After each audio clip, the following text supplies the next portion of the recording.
Bonjour à tous, bienvenue chez Expatrimoine by Twinka, la référence du podcast pour les expatriés qui cherchent à gérer leur patrimoine. Twinka, ton patrimoine ici, là-bas, toujours avec toi. Je m'appelle Romaric, j'ai 35 ans. Ancien banquier pendant 8 ans, j'ai cofondé Néo Conseil Finance, un cabinet de courtage en crédit. Il y a quelques mois, j'ai pris la décision de fonder Twinka, un cabinet de gestion de patrimoine spécialisé dans les expatriés. Pourquoi? Pour préparer leur retour en France. Avec Twinka, j'ai décidé de créer ce podcast tout simplement pour vous apporter le plus d'informations possible pour la gestion de votre patrimoine au quotidien, parce que quand on est expatrié, c'est encore plus important. En quoi ton expertise en crédit et financement a-t-elle façonné ton approche patrimoniale? En fait, en tant qu'ancien banquier, j'avais deux passions. Le courtage, enfin le crédit immobilier plutôt, et la gestion de patrimoine. J'ai fait un choix, il y a 8 ans, de m'installer en tant que courtier en crédit. Et puis finalement, ce choix m'est paru pertinent parce que dans le cadre de mes activités, j'ai rencontré des clients patrimoniaux qui avaient des problématiques liées à leur fiscalité internationale, notamment quand j'ai financé des clients américains par exemple, ou d'autres cas précis, mais je vous parlerai un petit peu plus tard. Et en fait, c'est avec cette réflexion que je me suis dit, mais finalement, il y a quelque chose à faire. Parce que souvent, quand on est à l'étranger, on ne maîtrise pas tout. On ne sait pas forcément quelle est la fiscalité, on ne sait pas comment va se passer le retour en France, on ne sait pas forcément non plus, par exemple, comment va se passer la retraite.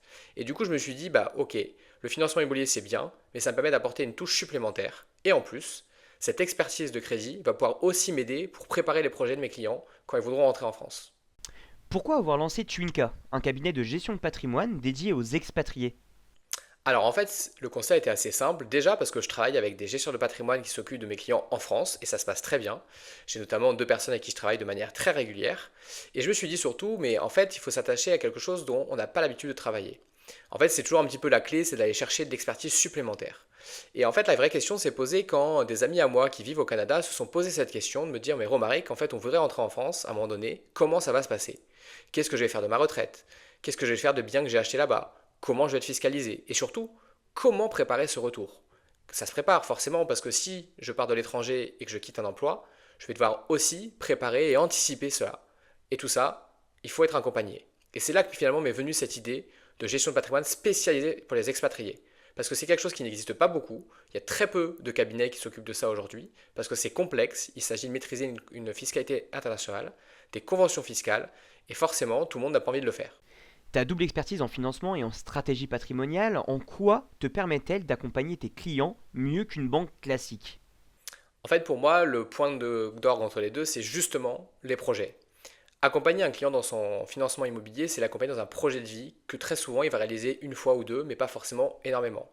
Accompagner un client dans la gestion de son patrimoine, c'est un peu la même chose parce qu'on l'accompagne tout au long de sa vie et là encore plus dans un projet qui est de retour en France à un moment donné. Tout ça, ça se prépare, ça s'anticipe et le faire avec quelqu'un qui est expert dans ces domaines est forcément intéressant. En plus de ça, l'avantage que j'ai, c'est qu'aujourd'hui j'ai un panel de partenaires sur place, d'experts autour de moi qui vont pouvoir aider mes clients également à concrétiser leurs projets. Pourquoi avoir choisi le nom Twinka? Et que représente-t-il pour toi et ton cabinet? Alors, Twinka, c'est Twinka, ton patrimoine ici, là-bas, toujours avec toi. Ça, c'est pour vous parler un petit peu justement de la marque. Twin, c'est le côté jumeau, lien. C'est ça qui est important parce que pour moi, le lien qu'on crée aujourd'hui avec nos clients est hyper important. Rappelez aussi que l'humain est avant toute chose. K, ça fait penser aussi au côté capital, donc au côté financier. Et finalement, c'était la conjugaison des deux qui permettait de donner cette énergie au cabinet. Pour moi, aujourd'hui, avoir créé Twinka, c'est d'être le compagnon de route de mes clients qui sont partis à l'étranger à un moment donné pour plein de raisons qui peuvent être différentes et qui souhaitent revenir en France. C'est les accompagner dans tous leurs projets, que ce soit à court, moyen et long terme. Et quand j'entends long terme, j'entends plus de 15 ans potentiellement. Et c'est justement être un petit peu le lien entre leur pays d'origine, qui est la France, et leur pays d'accueil, qui est là où ils sont aujourd'hui. Sur quels angles morts des expatriés ton expertise fait-elle vraiment la différence? Alors souvent, un expatrié ne pense pas forcément par exemple à la question de la double imposition. C'est quelque chose sur lequel on n'est pas toujours au fait. Pourquoi? Parce qu'on n'est pas toujours concerné immédiatement, et en tout cas on ne se pose pas la question. Mais il faut savoir qu'aujourd'hui, quand par définition on part à l'étranger, on peut avoir une double imposition entre l'état d'origine qui était ta résidence fiscale et celui où tu es accueilli. Pour autant, il faut savoir que la France a signé plus de 120 conventions fiscales avec des pays dans le monde qui permettent justement de détourner un petit peu ces règles et de créer des systèmes de crédit d'impôt. Donc ça, c'est important de l'identifier au départ pour savoir justement qui est concerné et pourquoi. Il peut aussi y avoir des problématiques liées aux produits qu'on a ouverts en France avant de partir, ou qui étaient ouverts depuis longtemps, et qui ne sont plus accessibles pour les expatriés, notamment liées aux questions de la résidence fiscale. Donc là aussi, c'est des questions qu'il faudra se poser.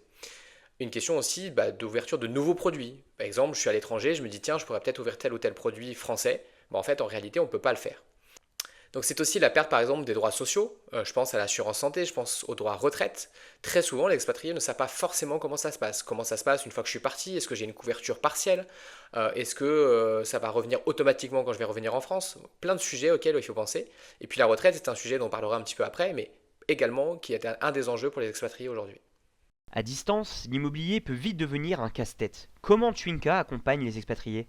Alors justement, Twinka et ma double casquette avec Néo Conseil Finance me permettent de vous accompagner aussi dans ces projets-là avec notamment tous mes partenaires. En fait, ce qui va être intéressant d'évoquer, c'est par rapport à votre propre projet, savoir si aujourd'hui c'est quelque chose sur lequel vous êtes sensible ou non, et de quelle façon. Il peut y avoir des systèmes d'immobilier gérés aujourd'hui en France, par exemple avec des systèmes où vous avez un bail sur 15 ans et vous vous occupez de rien du tout. Donc ça c'est facile du coup à mettre en place. Ça peut être des systèmes aussi par le côté financier, avec le financement de SCPI, à travers des comptes titres, à travers du coup de l'assurance vie. Ça va dépendre aussi des enveloppes que vous allez avoir en termes de disposition. Ça va être aussi préparer tout simplement l'achat d'une résidence secondaire, l'achat d'une résidence principale d'ici quelques années. Et en fait, tout ça, je vais pouvoir vous aider sur plusieurs aspects, à la fois sur l'aspect fiscal, sur l'aspect du financement. Je sais aussi aujourd'hui comment on finance un non-résident, quelles sont les modalités qui sont données par les banques françaises par exemple. Et puis ça me permet du coup de vous apporter cette double expertise pour vos projets.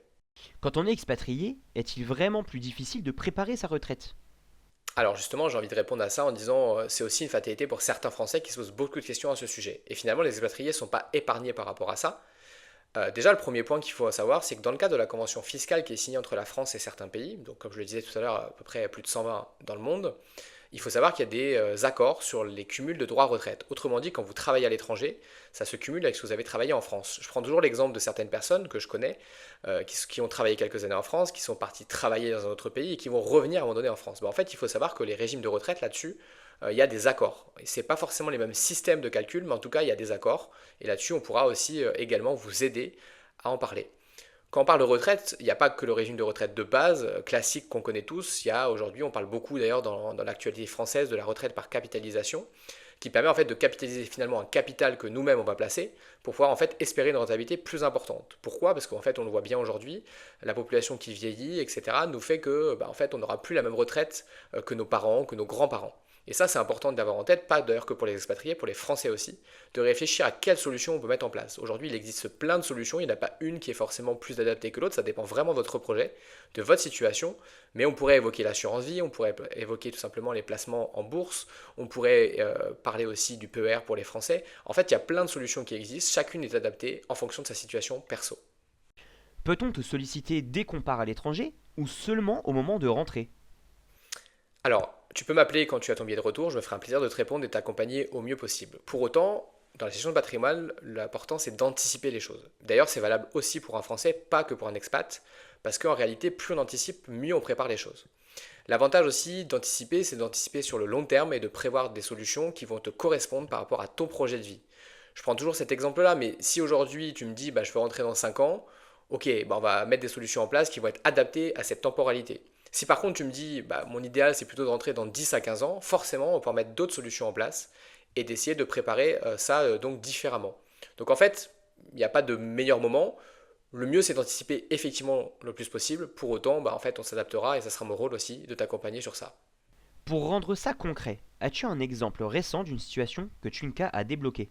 En fait, je vais surtout te parler d'un exemple de Patrick et Émilie qui vivent au Canada. Patrick, c'est un ami d'enfance avec qui on était à l'école et puis qui, à l'âge de 26 ou 27 ans, a été muté au Canada pour travailler là-bas. Il s'est marié, il a eu des enfants et aujourd'hui, il a des projets de vie et notamment son projet de retour en France. On a pu échanger sur leur projet à tous les deux parce que justement, il se posait des questions sur l'anticipation, notamment sur les questions fiscales au départ sur les biens qu'il avait achetés sur place pour savoir un petit peu comment allait se passer l'imposition.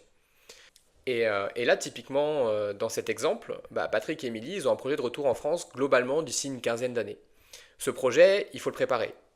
Pourquoi? Parce que qui dit retour en France dit peut-être aussi quitter leurs emplois actuels. En plus, en l'occurrence, dans leur projet, sans trop en dévoiler, c'est un petit peu le but. Donc l'objectif pour moi, c'était de réfléchir par rapport à leurs contraintes d'aujourd'hui, par rapport à leur désirat, de pouvoir mettre des solutions en place à court, moyen et long terme pour en fait préparer ce retour en France, et notamment, en l'occurrence, là c'était prévoir l'acquisition d'un gîte d'ici une quinzaine d'années en France, donc prévoir aussi l'apport qu'il faudra par rapport à ça, comment monter un business plan, et tout ça, c'est justement ma double casquette qui permet de le préparer. Déjà, la clé dans tout ça, et ce qui est quand même important à retenir, mais comme je le ferai, je pense aussi avec des Français, c'est effectivement d'être à l'écoute encore plus des expatriés pour comprendre quel est le besoin. Quel est le besoin et quel est le projet. Parce qu'aujourd'hui, il n'y a pas une solution qui est valable à proprement dit, il y en a plusieurs, et ça dépend vraiment de la situation. Ça dépend aussi de la situation géographique. En l'occurrence, là, Patrick et Émilie, c'est des gens qui vivent au Canada. Le Canada, il y a des accords fiscaux entre le Canada et la France, mais ce n'est pas le cas partout dans le monde. Et ça, c'est important aussi de l'avoir en tête. Dans le détail, en fait, leur objectif à eux, c'était de préparer leur retour, parce qu'en fait, ils m'ont dit clairement, remarquez qu'on a aujourd'hui des biens au Québec, comment on fait concrètement? Est-ce qu'on vend? Est-ce qu'on met en location? Comment on sera fiscalisé sur la plus-value? Comment on sera fiscalisé sur l'imposition des revenus locatifs si on doit garder un bien? Et finalement, comment préparer ce rêve qu'on a d'ouvrir un gîte en Normandie, tout en sachant qu'on aura quitté nos emplois? Et c'est justement là que l'expertise est importante parce que du coup, on a réfléchi sur, alors bien sûr, en étudiant leur situation actuelle, en étudiant leur capacité d'épargne, leur capacité d'investissement, on a réfléchi à mettre des solutions en place à court terme pour déjà se reconstituer un capital important, puis des solutions à moyen et long terme. Donc en fait, on a plusieurs échéances qui sont possibles pour préparer ce projet. Pourquoi? Parce qu'en fait, aujourd'hui, justement, avec ma double casquette, je maîtrise aussi les conditions de financement. Et par exemple, pour financer un gîte, je sais à peu près ce que les banques exigent aujourd'hui. Je précise à peu près parce que d'ici à 15 ans, ça peut évoluer. Mais globalement, je sais comment les banques réagissent aujourd'hui, qu'est-ce qu'il faut mettre en place, notamment en termes d'apport, en termes de durée, en termes d'analyse de business plan. Et du coup, j'ai pu les aider sur ça et finalement prévoir des solutions concrètes qui vont leur permettre de constituer cet apport pour justement anticiper ce projet de vie pour eux. Si un expatrié veut te contacter, comment se passe le premier échange avec Twinka? En fait, c'est très simple, plusieurs moyens de me contacter, bien entendu sur WhatsApp pour que ça soit plus simple pour vous vis-à-vis de l'étranger. Tu as aussi un lien sur mon site internet twinka.fr pour pouvoir me contacter avec la prise de rendez-vous directe et m'envoyer un mail. L'objectif, bien sûr, c'est qu'on mettra aussi les coordonnées dans le lien de cette vidéo, mais l'objectif pour moi, c'est de réaliser un premier entretien avec toi à distance, bien sûr, qu'on réalisera sur la plateforme au choix qui te sera le plus simple pour toi. Et dans cet entretien, le premier entretien, on va déjà faire un mini-audit de ta situation.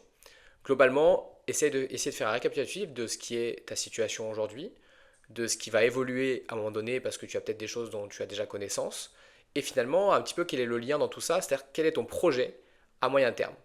En fonction de tout ça, on prévoira une deuxième phase d'entretien pour aller un peu plus loin, pour analyser notamment toute ta situation d'aujourd'hui en termes fiscal, en termes patrimonial, en termes d'épargne, d'investissement, de fiscalité. Vraiment, on va aller dans tout le détail pour essayer de t'accompagner au mieux. Ensuite, je réaliserai un bilan patrimonial avec toi pour en fait définir ensemble les objectifs qui sont à mettre en place pour préparer ce projet de vie. Et quel message voudrais-tu faire passer à ceux qui repoussent encore la gestion de leur avenir? Très simple, en fait aujourd'hui, te faire accompagner, c'est forcément la clé. Parce qu'aujourd'hui, tu ne peux pas tout maîtriser, chacun est expert dans son domaine et ça, j'en suis convaincu. Donc aujourd'hui, faire appel à un gestionnaire de patrimoine spécialisé dans ces domaines-là, c'est forcément mieux pour toi parce que ça permet de préparer et anticiper ton avenir, que ce soit en termes de fiscalité, de transmission, de projet de vie. Quoi qu'il arrive, le but c'est d'avoir quelqu'un avec qui tu puisses travailler. Mon objectif à moi, c'est pas de t'accompagner lors d'un seul rendez-vous, c'est de t'accompagner jusqu'à ton retour. C'est vraiment ça mon objectif et j'anticipe même un peu plus loin. Le but du jeu, c'est de t'accompagner même après ton retour, une fois que tu seras rentré en France. En tout cas, c'est vraiment comme ça que je vois les choses aujourd'hui. Donc c'est très simple. Pour les prochains podcasts, plein de sujets vont être abordés. On va essayer de poster une fois par mois dans un premier temps et on va aborder différents sujets comme l'immobilier, la fiscalité, la psychologie du retour. Et ça, tu verras, tu apprendras plein de choses. Merci à tous de m'avoir écouté. C'était un plaisir de discuter avec vous aujourd'hui et j'espère sincèrement que vous avez appris pas mal de choses sur cette première expérience. En tout cas, je me ferai un plaisir de répondre à vos questions et d'y répondre déjà lors des prochains épisodes qu'on va bientôt tourner. Merci beaucoup et à bientôt!